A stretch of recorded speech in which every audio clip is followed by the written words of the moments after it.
Shalom and welcome to Catholics for Israel's online podcast. We have our first honored guest today, a wonderful man who has been in the news without most people knowing that he was in the news in the past few weeks. And so we're delighted to welcome Ihab Shlayan today. Am I pronouncing your name right, Ihab? It is my name. Excellent. First time somebody say my name perfectly. So ahlan wa sahlan, Baruch haba, welcome to you. Ihab Shlayan, Thanks a lot, teacher. Before I give a biography of you, we know that in this last week we've had a statement from the patriarchs and heads of churches in Jerusalem that has caused a lot of commotion in the world. We've had all kinds of commentators and commentaries speaking about this statement, assuming, guessing what the patriarchs and heads of churches are saying. And I believe you have some information that you can share with us about the background to that declaration. So this is mostly what I'd like to talk about today. And we know also that, if I'm not mistaken, you're the highest ranking Christian officer in the IDF. And so you're going to bring a unique perspective here as we talk about various things in the Holy Land and the situation of Christians in the Holy Land, situation in Gaza and the West Bank, and how it is to be a Christian in the Holy Land in Israel. So Ihab Shlayan, you are a lieutenant colonel in the IDF reserves and one of the most prominent voices for Christian Aramean identity in Israel. Over a military career spanning 24 years, he served in both combat and security roles, becoming the highest-ranking Christian officer in the IDF. You're an engineer by training, and Shlayan holds degrees in electronics, digital communications, and cybersecurity. In 2012, he founded and continues to lead the Forum for Christian Enlistment, also known as the Christian Voice, or Voice of Israeli Christian Eagles, to promote the enlistment of Israeli Christians into the IDF and advocate for greater Christian representation in national and local institutions. His activism focuses on securing official recognition of Aramean identity, improving municipal services in Christian areas such as Nazareth and the Upper Galilee, and strengthening Christian civic participation in Israel. Raised and still living in Upper Nazareth, Shlayan belongs to the Aramean Syriac Christian community, preserving the use of the Aramaic language and cultural traditions alongside his public and military service.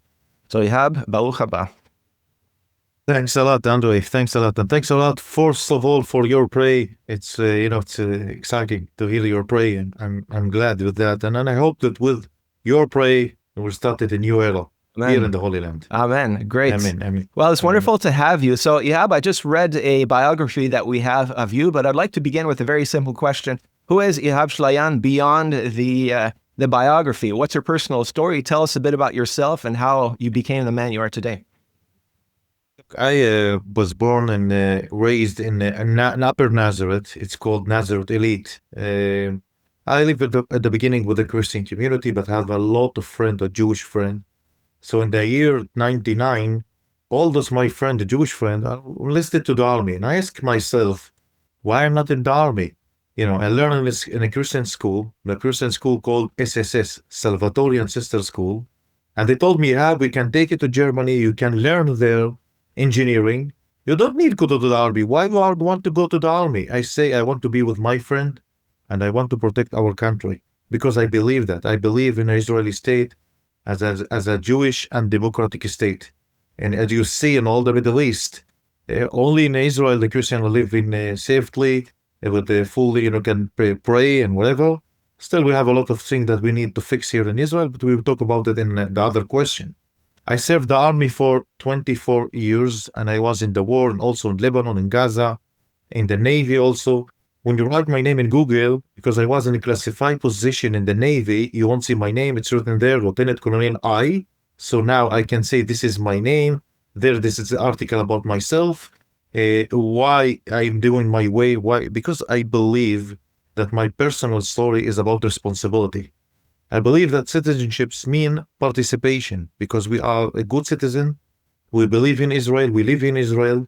I choose to be involved in rather than be in isolation, while remaining fulfilled and faithful for my Christian belief and my offer life. This is what I am. This is what I believe. I have two wonderful children. Adrian, 17 years old. Next year, he'll be enlisted to the army. And my daughter, Taline, she's 12 years old. And believe me, she will also enlist to the army because we also won't have any country in the Middle East for the Christian community. Now, this is an amazing thing, Ihab, because many people outside of Israel think that the IDF, it's a Jewish army, almost a nationalistic army that discriminates against Christians and Muslims. So is that true? Who else do we have in the IDF? In the IDF, you can see a lot of minority, the Muslim, Druze, Circassian, Bedouin. I was an officer in charge of unit, a division in Syria regime, in Syria border. My driver was a Christian. One of the officers was Muslims, Druze, Jewish, Bedouin in my battalion, and we ate together and we fight together and we defend our border together. After I returned to the I start seeing as a civil that there's a difference between all the minority. But in the army, I'm telling you, everybody know that we have a target. Our target is to be to defend our country. So this is what the IDF. The IDF is not only for Jewish. Right. You can see the variety of all the minority there also. Right. Now, traditionally, you would have been called an Israeli Arab or an Arab Christian. But I understand this is not your preferred way of being identified. Can you tell us a little bit about that? Yes, I'm telling you, by the year in 2000, when I enlisted to the army by the year of 2000, in 2012, you can go to start studying academic study. When you got a lieutenant colonel degrees or rules, you need to go to the academic studies for 4 years, engineering, whatever you want. Just you need to learn 4 years academic. In 2012, I started my academic learning. I met Christian, because this was my first time I met citizens.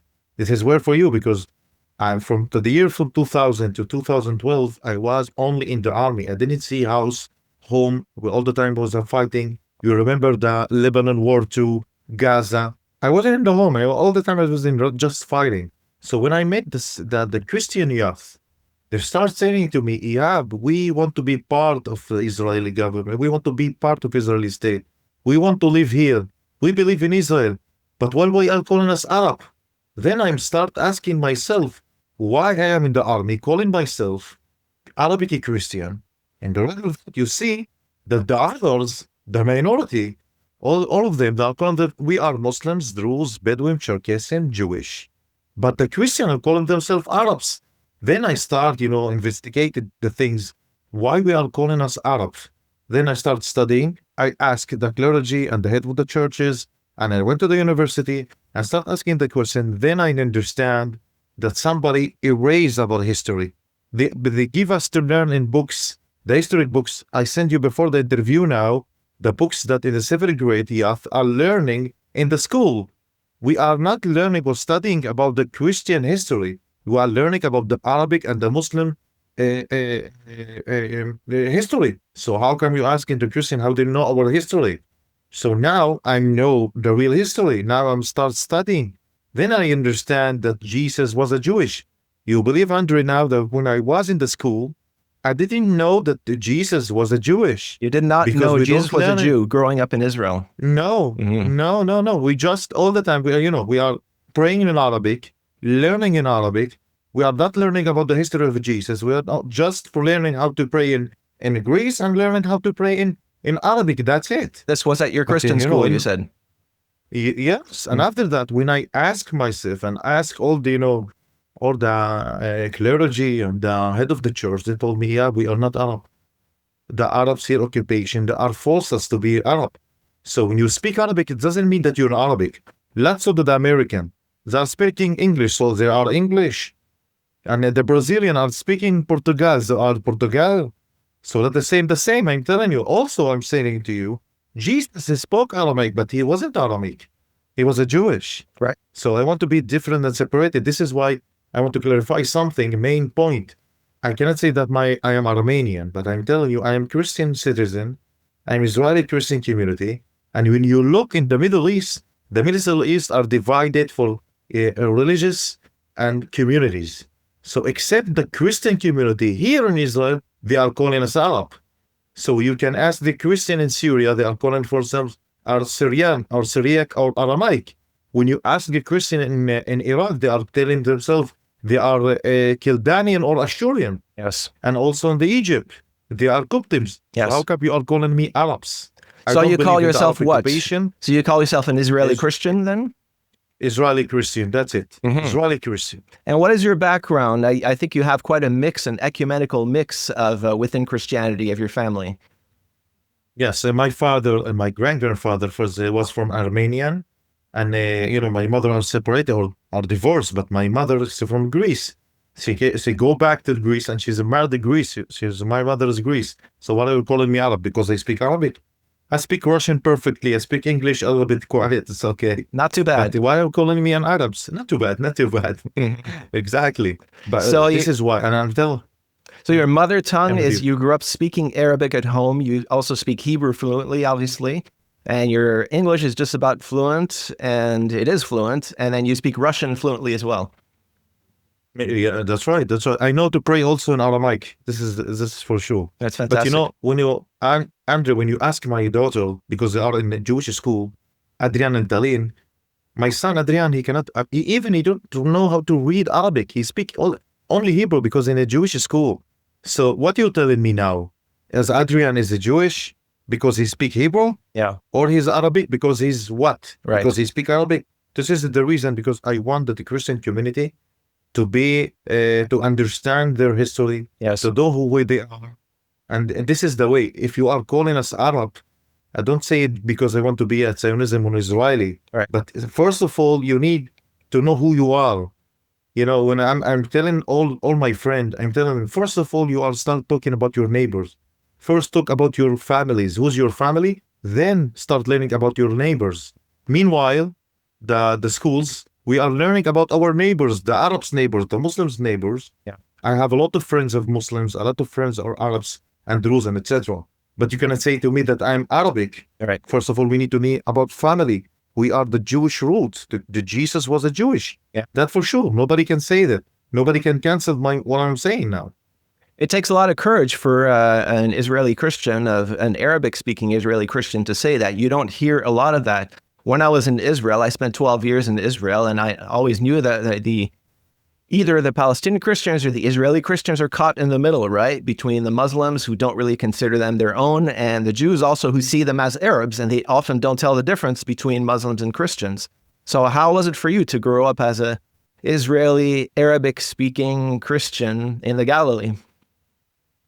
Telling you, in the first period when I was in the army, in the first 10 decade or 1 decade, it was bad for me, because in the army, they look at me, you are Arabic in the army? I said, wait a second, are you calling me? It's quite, you will be laughed for that, I'm telling you. There was my friend, he's a Druze officer. His name is Muhammad. Muhammad, named Druze, he's Druze one. He said to me in front of all the Jewish friends and the soldiers, and they say to me, how are you, your Arabic one? I say, Muhammad, you are calling me Arab? So what is Muhammad? It's Michael Jackson? Your name? So everybody started laughing. I say, you see my blue eyes. Why are you calling me Arab? So at the beginning, I'm telling you, nobody know what is Christian. No, there was Christian soldier in the army, but it's not with a high rank position. Yeah. So meanwhile, in all my rules in the army, yeah, they all the time asking me, Ihab, what is Arabic Christian? And I'm telling you, just in the year of 2012, when I established my recruitment form, then they start hearing our voice. Then the officers and the high position in the army and the association, they start understanding what the meaning of Christian who speak Arabic, that there's no difference between Christian who speak Arabic and those Christians who came in from the Commonwealth. We are in the same faith and believe in Jesus Christ. Right. So now I'm telling you, here in Israel, I think they are start understanding what the meaning of Christian. There's still problem with those extreme Orthodox Jewish who are against us. So we will talk about it. Yeah. But I hope that we can change the thing here in Israel. Sure. So you're really seeing some changes from the first time you were enlisted in the army. And so you're really seeing a change of attitudes and a greater understanding in the IDF and Jewish society in general for Israeli Christians. That's right. That's right. That's right. Great. Well, this is a great transition. You started talking about your organization. And so what is the Israeli Christian Voice? Why does it exist and what is its purpose? You're the founder, if I understand correctly. That's right. That's right. I was I tell you in 2012 I started my way. I established the recruitment form. It wasn't illegal an organization. It was an organization, association, registered organization. But the problem, I was in the army, and then the army they start saying to me, it's political issue. You cannot be the head or the chairman of this organization. So I start working behind the scenes from 2000 to 2024. So this is not the first time, the first rule that I'm, in charge of association. So in the year in June 2024, when I retired from the army during the war, I established the Israeli Christian Voice. Yeah. It's a lawful civil organization, operation under the Israeli law. Its purpose, it's civic, not religious, as I say to you. It exists to protect the Christian present in Israel, defend the Christian civil rights, and to ensure secure and future for the Christian community. Right. The organization does not deal with the theology or does not speak behalf of the church and does not interfere in the pastoral or religious matter. This is for sure. But I'm telling you, don't forget, I believe in the church. I respect the patriarch and the head of the churches, right. And we are loyalty for those our clergy. If we talk about them, yeah. Also. So, what are the goals of your organization? What do you hope to achieve? First, I want to strengthen the status of the Christian community here in Israel. I'm telling you, Andre, the situation is not good. You can come to visit Nazareth now. It's only 22% Christian. Yeah. You can go to Cana and the wine. So what did Jesus did there with the water and the wine? Cana. So now it's only at Cana. It's 1% Christian. And you can go to all the others, you mean all the others being Muslims? A Muslim, that for sure. I'm not against the Muslim, but the Christian here, they are seeing himself suffering here because I'm telling you the truth. No, just to clarify for those living outside who don't know what's the demographic dynamic. So when you're saying 22% Christians in Nazareth, you're talking about the rest being 78 Muslims, right? Yeah. Yes. And now I understand because I think they think there's our Jewish here in Nazareth. No. Nazareth's only are Muslims and also Christian. And I'm telling you, in the year of 2000, the Christian were 87% by the year of 2000. Yeah. Now, in 2024, we are only 22% Christian in Nazareth. You believe in that? And Bethlehem is even worse, isn't it? Bethlehem, it's worse. I'm telling you, I'm with a great relationship and contact with Christian citizens there, but they are afraid to say their word. You understand why? There's difference between democratic as the state of Israel and by the other around us. They are not democratic there. So when they start talking with me and the PA, they say if they see Christian citizen talking with the app or working with the app, they will talk to them, okay, you are working with intelligence, with the Israeli intelligence, beware, you will be captured. This is what happened to the Christian community there. So they're very afraid. They were afraid. The truth. So first, I want to strengthen our status here in Israel as a Christian community. But I'm telling you, so why I'm working with the West and the Christian world? I'm telling you why. The reason. By the year 2012 till this year, all the time I start, working with the members of the Knesset, sending them messages, letters for in high position in the Institute of Israel. Nobody did something. Nothing. They look at us, okay, they are a strange community.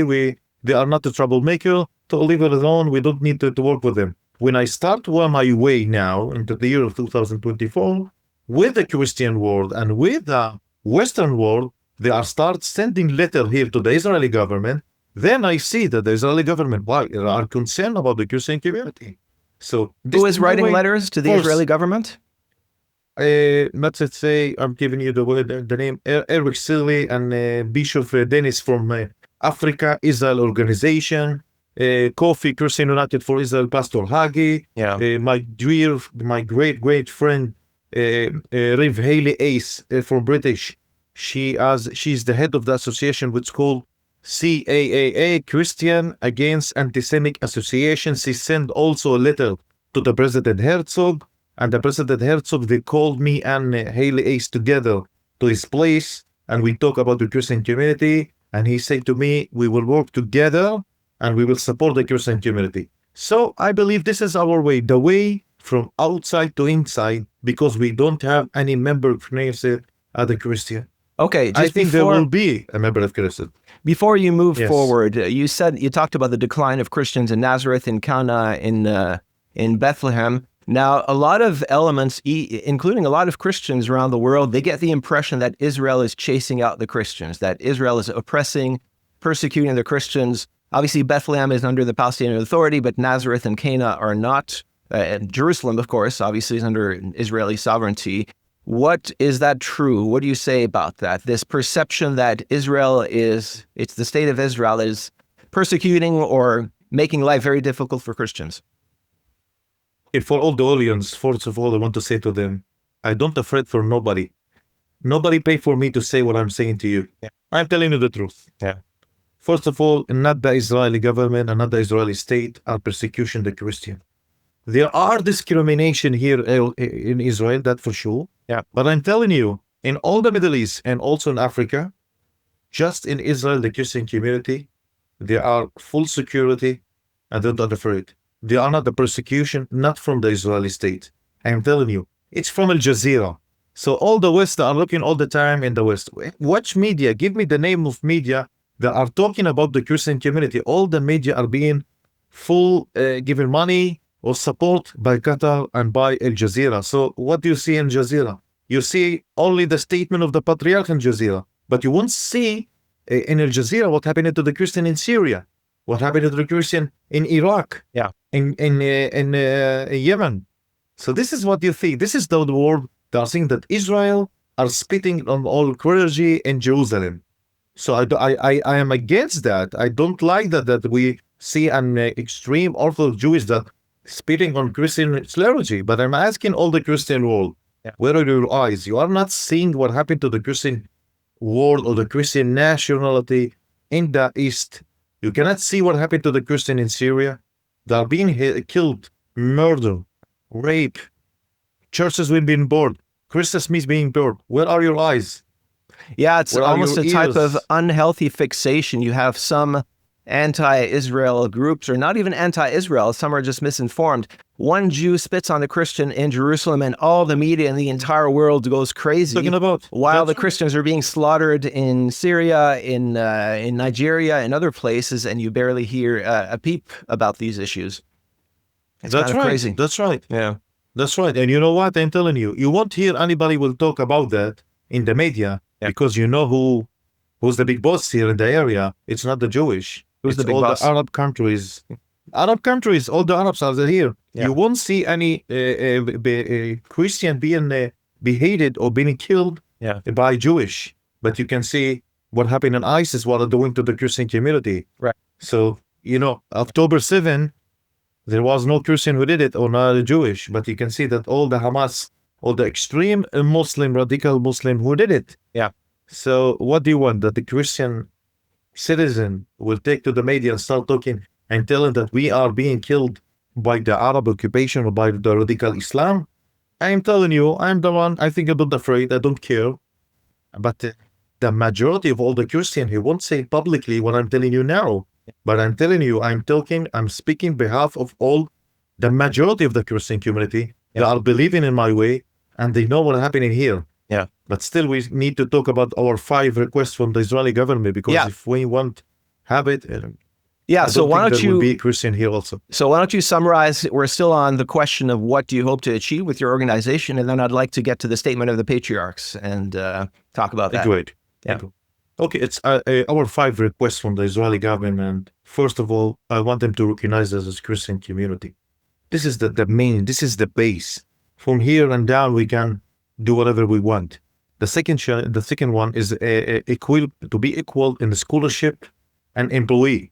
Because here in Israel, as I say, they are giving opportunity for the other minority to work in the industry. So if you want to work, let's say in Elbit or Rafael Industries, a security system, you need to sign if you are Jewish, Arabic, Druze, Circassian, Bedouin. Where's the Christian? So when a Christian sign as an Arabic, who is it? Nobody will care or nobody call him. So we want also the second one to be equal also in scholarship and employed. The third one, I sent you a message before. I want our children to learn about the Christian history, Because now if you go to the education ministry, or you visit in the education ministry, you will see there a department for the Jews, the Bedouin, the Cherkessian, the Jewish, the Orthodox Jewish department, but you won't see for the Christian any department. So you know where is the Christian department is under or subnet to the Arabs division. Yeah. So we want to separate us from the Arab division, give us as the same as the other minority. I want my children to learn about the Christian history. So this is the third one. The fourth one, you will hear it and you will say, wow, you really? Christians want to enlist to the army. They don't have any director. Nobody can help them, support them, give us the address. My son want to be enlisted to the army next year, but still, because he don't have to go to the army. So there's a long way till he got to enlist to the army and enlist. So I want somebody to be directed them, and after they finish their duty, so support them to go to work as the same as well as the other communities or the other and the Jewish itself. And this one also, a Christian memorial site for those Christian soldiers, fallen Christian soldiers. You won't believe that, André. Those Christian soldiers who fall in the army, they fight for the Israeli state, they died because we don't have any memorial site. Their names of those fallen are on the Bedouin memorial site. And every year, the sheikh came in there and saying the Muslim pray for all the others fallen. I respect the Bedouin fallen and the other because they serve in the army. But as a Christian, we want a Christian memorial site. Sure. We want the name of our fallen to be in a memorial site so that clergy came there and start praying their prayer. So we are screaming with all the brave families. Yeah. They want a memorial site for the Christian community. And the fact that the last one I'm saying to you, proper representation for the Christian community in the institutes. So I will give you two examples. The advisor of the police in Jerusalem for the Christian community, for the Christian church, is not a Christian. And he's an army, he's a major in the army, in the police. And his advisor, it's written here, he's a Christian advisor for the police. And the foreign ministry also, the advisor for the Christian and the Western world and the Vatican, he's not a Christian. So we need that Christian be in the proper representation because this is the way that we can work together. Yeah. And I said only 5 of them, and then I want you the 6th one. The 6th, we need to support the Christian around us. The Christian who live in the West Bank, in Judah and Samaria, the Christian who live in Syria. I am telling you, I'm supporting them. I work with the IDF to give them aid and supplement, but still, we need also the Israeli government to start supporting us. But for the Christian in the Holy Land, in the Israel, these are our first 5 requests from the Israeli government. I don't believe it's something against the Israeli democratic state. So this is what I'm working as my Israel Christian Voice Association. That's fantastic, and it sounds, all of your requests sound very reasonable to me. And I was thinking as you were explaining your mission, how life in Israel is not easy. I had a taste of it, more than a tourist. Like I said, I was there over a decade, and it's a society that has a lot of problems. But there's a difference between trying to address the problems as a patriot, as someone who loves your country, right?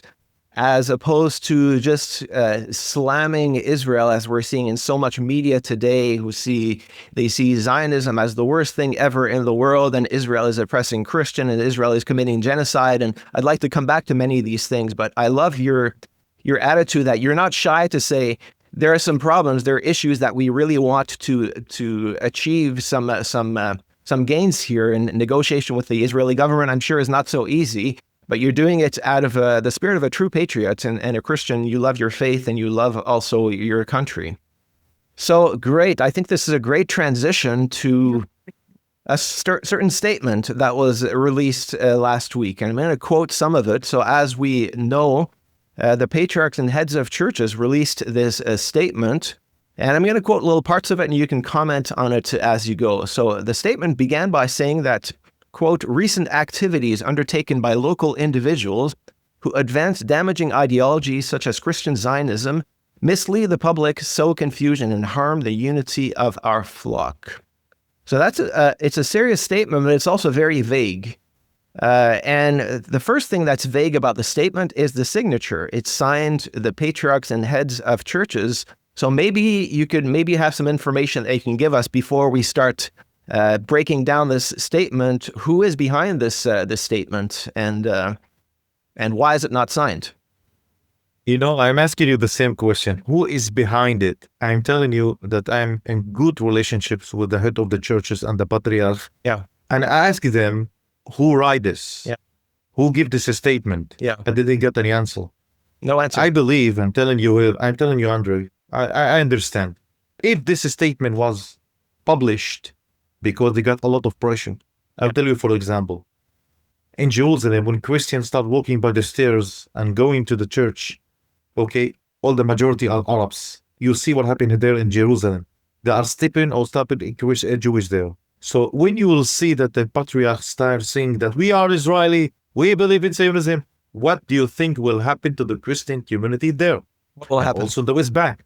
What will happen? So you know the answer. You know the answer. I may, but what about our listeners? I'm not sure if they will. I'm telling to the world. Now the Christian in the Bethlehem, it's only maybe less than 1% Christian there.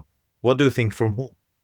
Maybe you see in Al Jazeera, you will see, they will answer you, will say to you, this is from the Israeli occupation. What the hell? What the Israeli occupation in Bethlehem? Bethlehem now it's under the Palestinian authority. You know what? Go and visit Ramallah. You will see it's like Las Vegas in Ramallah. They got a lot of money, a lot of work, but the Christian community, they are suffering. Yeah. If you visit there in Bethlehem and ask, tell me where are all the businessmen there? Where are their work? Yeah. Where they have an office there? They have something there? Those Christian community in Bethlehem and the West Bank, they are working in Israel. But meanwhile, there's, after October 7, nobody can go inside Israel because we stop all the entrance of all the Palestinians there.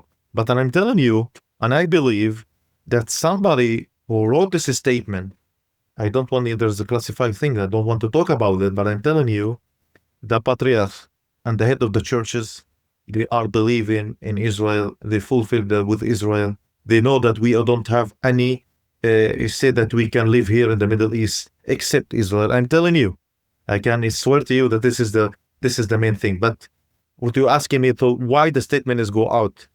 I think it's pressure from the Jordanian and pressure from the PA. Jordanian. Okay, that's right. Because the Jordanian, they are in charge of all the religious in Jerusalem. If you know that, maybe the West and the world they don't know that, but. Who is in charge of all the holy site? Yeah. This is the agreement in 67 with the Israeli government that it say that all the holy site for the Christian and the Muslims who been in charge of them are the Jordanian government. So what do you think now when the Jordanians see me with the clergy, with patriarch and bishop visiting Mike Huckabee and saw him representation and talking about this 5 and 2 request from the Israeli government, and then they see me with the president and started talking about the Christian community here, and they heard about that a lot of Christians start enlisting to the army. So what do you think the Jordanian and the PA will say? They will ask the patriarch, what do you think about that? I'm not against Jordanian, I love them, because they're, with the king are working, the Christians are not suffering there, and there are security in Jordan. But I'm telling you, when the king will fall, the Christian will die in Jordan. So meanwhile, we want that the king will stay there. At the same, you see now in Syria what happening with this president, with all those extreme radical Muslim. So I believe there's a pressure with those patriarchs. So when you ask the patriarch who signed with this statement, nobody will answer you. Interesting. Very interesting. Now, I've noticed that the statement, I believe it's on the website of the Armenian Patriarchate. It's on the website of the Greek Patriarchate. It was on the website of the Custody of the Holy Land, but it's been taken down. And I did not find it on the Latin Patriarchate. Do you know if Cardinal Pizzaballa is agreed to this statement or not? Or do you not know? I don't want to talk behalf of the Cardinal Pizzaballa because, for me, I love him. I met him. He's a great person. I'm telling you, he's supporting and helping the Christian here also. He got the supply and put it inside Gaza for the Christian community. So I believe Pizzaballa, if you ask him, he won't say it clearly or publicly that he is not behind this statement. But I'm telling you, he's not the one who signed on this statement. I can swear to you. But more than that, I cannot say anything. But Sure. I'm telling you, there is a pressure still on the patriarch and the head of the churches, Yeah. because they are seeing our way, what we are doing here as a Christian civic. Yeah. So it's pressure from outside elements, political elements from the Arab world, the PA, you think the Jordanians, that pressured the patriarchs to sign the statement. So it's really more political than theological, it sounds to me. That's right. Right. That's right. I believe that. Okay. But you know what? This voice, I'm calling to the Christian clergy and the head of the churches. This is the time we need to start wake up and stand and stop afraid. Yeah. Because in the Holy Bible, it's written there 365 times that God say, don't afraid because I'm with you. Be strong and of good courage. Yeah. Be strong. I know they are afraid. I know that will happen to them. But you need to look for the Christian here, citizen. Yeah. You know, I believe in the church. I pray in the church. I fulfill with the Christian clergy, but I'm asking all the Christian clergy and the head of the churches, what will happen after 5 years, 10 years? You won't see any Christian in the churches praying. You will pray alone. Yeah. So this is the time that we need to be united. Yeah. To help and to support the Christian community. We are not against anybody. We are not against the Muslim, not the other minority. We want to live peacefully with everybody, but we want to be separated and to be as recognized as a Christian community, as well as the other communities here in Israel and the Holy Land. Sure. So it's time to take action against these pressures. And you're saying that the main pressures, the main problem is not coming from the state of Israel, but from other elements, other actors in the Middle East. That's right. That's right. Okay. You know, I got document, but I don't want to publish it. I know the real reason. Let's put it aside. But this is the time we need to show to the East there's a new big boss. The new big boss is the President Trump. We are looking to the President Trump and also the Ambassador Huckabee. Yeah. It's a great person. I am telling you, if those with the President, Donald Trump, and with the Ambassador Huckabee, we can do the change. We need that the Jordanian government and also the PA to understand that there's a new era and you need to stop being involved in the church and give us to live safely, to live together with other minorities and in the Israeli of the state and also the PA, it's okay. But give us to be divided alone as a Christian community. Stop disturbing us, stop being in charge of what the churches was. Well, it sounds like you're saying many Israeli Christians are very supportive of Trump and think that his work is positive for the Middle East. I'm telling you now, let's say, you know what? Let's say 10 years, 20 years before. Yeah. Do you hear any Christian president with a high position, somebody who start talking about the Christian community? Who attacked now in ISIS in Nigeria? Right. It's only President Trump. Who attacked ISIS in Syria? Right. Donald Trump. So this is the time that we should give us the opportunity to live safely here and also in the Holy Land. Yeah. Yeah. This is the time to be in action, and I'm calling to the Christian and to the Western world. This is the time to defend the Christian community in the Holy Land, because if there will be any Christian community in the Holy Land, I'm telling you, there won't be any Christian also in the Western or the Christian world. Yeah, it's a serious threat, and it's not coming from Israel. Great. So I come back to the statement. Recent activities undertaken by local individuals who advance damaging ideologies. It's very vague. Who are these local individuals? You can see on all the media. Can you? Look on the Israeli media and the Facebook, Instagram article. It has not made it to the international media. If you look at the international media, Catholic commentators, I've been looking at a lot of commentaries. Everybody is up in arms against the whole thing of the Christian Zionism, but in the rest of the world, most people have no idea, and many people have not even tried to figure it out. So who are they talking about here? And what? I'm telling you. Yeah. I'm telling you, André, look at the last month what happened. You know, all the time I wasn't reserved. I didn't have time to work with the Christian and the Western world and all the ambassadors. So what happened in the last month? In the last month, you tell us. I met in high position member of the Knesset, Israeli member of the Knesset. They also published a statement with that they are accept my idea. They want to support us. As a member of the Knesset, Akram Khassoun. I met also Lieberman, the president, also the German ambassador, the U.S. ambassador Mike Huckabee, and all being published in all the media. Yeah. So now they are saying what happened in this last month. So why this is the timeline for why this is the time they published the statement? Why they didn't publish it before 2 months before? Why now? Because they saw what we are doing. And I'm telling you, Andre, this is not my first time, first visit in the Ambassador Mike Huckabee. This is the second visit. So what do you think happened now? They understand that something happened. At the beginning, I think, they thought this is, okay, just a visit and that's it. But he called him another time, another visit, another, I showed him the presentation, and they saw that I came with the clergy, with bishop. Yeah. So I think they got the pressure when they saw that we are starting our way. Now they start understanding that somebody start changing the way of the Christian community hold the Holy Land, and we will do it. I promise you, we will do it. While we're talking about Ambassador Huckabee, how did that meeting go? What can you tell us about that meeting? What are you trying to achieve with him? In August last year, I don't remember who called me and said to me, Ihab, I want you to go to the ambassador and meet him.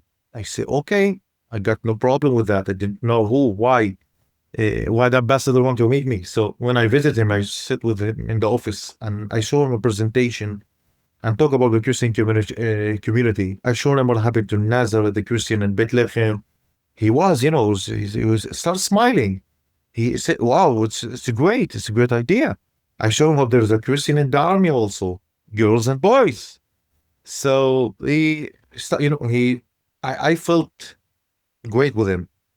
And he told his secretary, Lori, keep in touch with Ihab, and whatever you want, I'm ready. If you wanted to send any statement, to send a letter to the Israeli government, to talk with Benjamin Netanyahu, I will do it. This is what the ambassador told me. Yeah. So after that, I asked my friend Shana from Texas. I called them. She want to visit here in Israel, and say to me, Ihab, let's go and visit the ambassador and meet him also another time with clergy. I told him, no problem, let's do it. So he accepted that. And in the next visit, I show him that nothing had been changed from August till now with our 5 requests. And I showed him 5 plus 2 of the request. And he told me, Ihab, you will see the change. We are working on that. And he's, number 2 and from USA, I say. For me, is the President Trump, the ambassador is like his deputy for me here. So I believe that Mike Huckabee will do the change.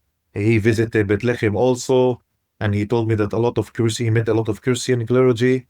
This is what our second meeting with the ambassador.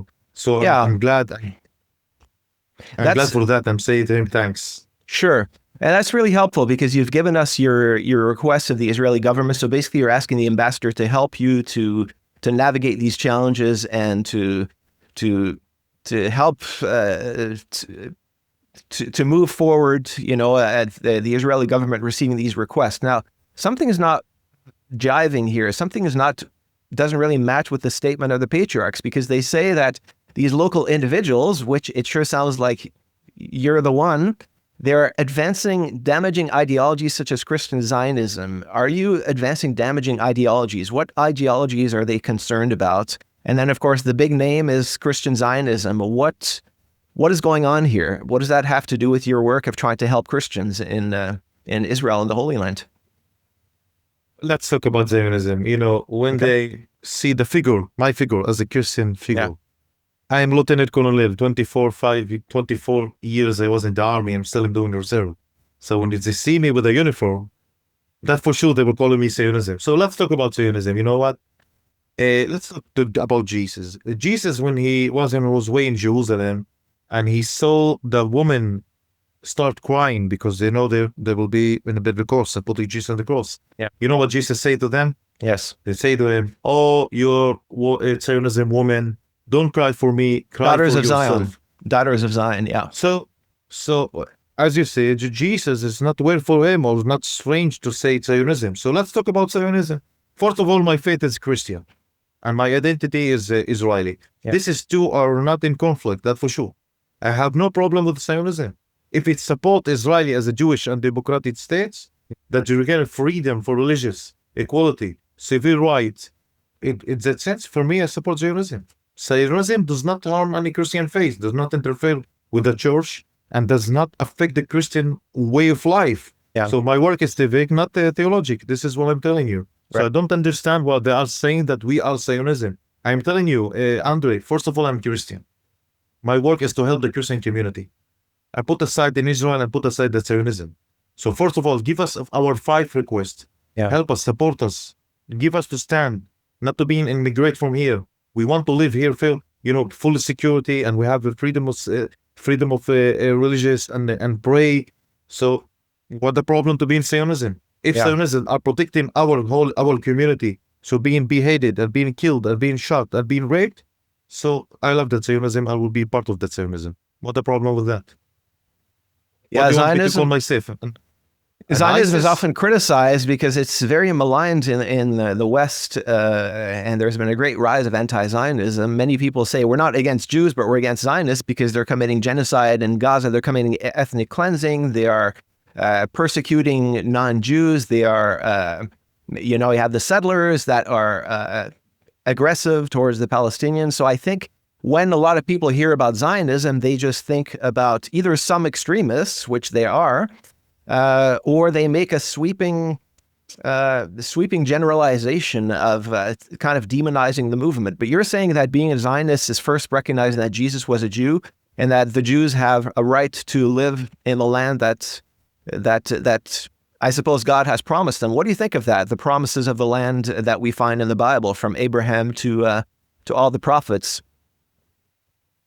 Telling you, if Israel won't exist here, and also the Christian will be exist here, what do you think will be here? What would you will see flowers and you will see peace? Yeah. And you will see love. What we will Right. see here? I'm telling you, we will see all those extremes from the October 7. So Yeah. what you're telling me is, I'm asking the Christian and the Western world, what do you think about those from the October 7?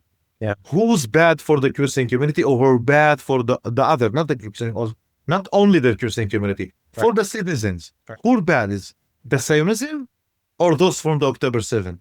Right. You need to ask him this question. Right. So the other thing that I'm telling you, I believe they don't understand the meaning of Zionism, as well as they don't understand the word Arabic. Yeah. So if you ask somebody, what the meaning of Arabic, who is Arabic, nobody can answer that. As the same as well, they don't know the reason, what the meaning of the Zionism. So I define the Zionism for me, because I cannot call myself as a Jewish, I'm a Christian. I'm telling you, but when I define myself as Zionism, I believe in Israel. I believe that Israel is a state of for the Jewish, and it's a democratic state that give us a freedom of religious equality, civil rights. So for me, being Zionism, God bless Zionism, God bless Israel. If this is what Zionism can give me. If they have another explanation about the word Zionism, just tell me. Then after that, tell me what the meaning of Arab or who's Arabs. And so tell me now, I'm against whom? We Yeah, just so- want to be a security here. If I understand you correctly, you're an Israeli Arab Christian Zionist. Is that something along these lines? For me, the meaning of Arab, I don't want that. You don't want Because it at I'm all. not, Mhm.